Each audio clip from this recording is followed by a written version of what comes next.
Hi, hello, ನಮಸ್ಕಾರ. ನೀವು ಯಾವತ್ತಾದರೂ ನಾವು ಚಿಕ್ಕ ವಯಸ್ಸಿನಿಂದ ಹಾಡ್ತಿರುವ ನಮ್ಮ ರಾಷ್ಟ್ರಗೀತೆ ಆಗಿರುವ ಜನಗಣಮನದ ಅರ್ಥ ಏನಂತ ಯಾವತ್ತಾದರೂ ಯೋಚನೆ ಮಾಡಿದ್ದೀರಾ?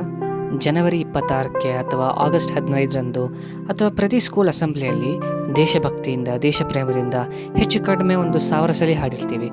ಬಟ್ ನಮಗೆ ನಮ್ಮ ರಾಷ್ಟ್ರಗೀತೆಯ ಅರ್ಥನೇ ಗೊತ್ತಿರಲ್ಲ. ಸೊ ಬೆಂಗಾಲಿಯಲ್ಲಿರುವ ನಮ್ಮ ರಾಷ್ಟ್ರಗೀತೆನ ನಮ್ಮ ಸುಂದರವಾದ ಕನ್ನಡಕ್ಕೆ ತರ್ಜುಮೆ ಮಾಡಿದ್ರೆ ಒಂದು ಸ್ವಲ್ಪ ಈ ಥರ ಇರುತ್ತೆ.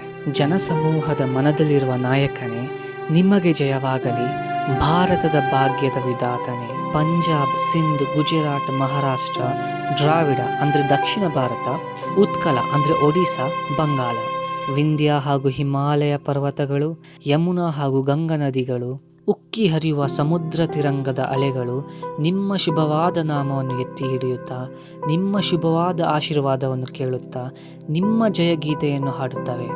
ಜನಸಮೂಹದ ಮಂಗಲದಾಯಕನೇ, ನಿಮಗೆ ಜಯವಾಗಲಿ, ಭಾರತದ ಭಾಗ್ಯದ ವಿಧಾತನೇ. ಜಯವಾಗಲಿ, ಜಯವಾಗಲಿ, ಜಯವಾಗಲಿ, ಜಯ ಜಯ ಜಯ ಜಯವಾಗಲಿ ನಿಮಗೆ. ಸ್ವಾತಂತ್ರ್ಯ ದಿನಾಚರಣೆಯ ಶುಭಾಶಯಗಳು.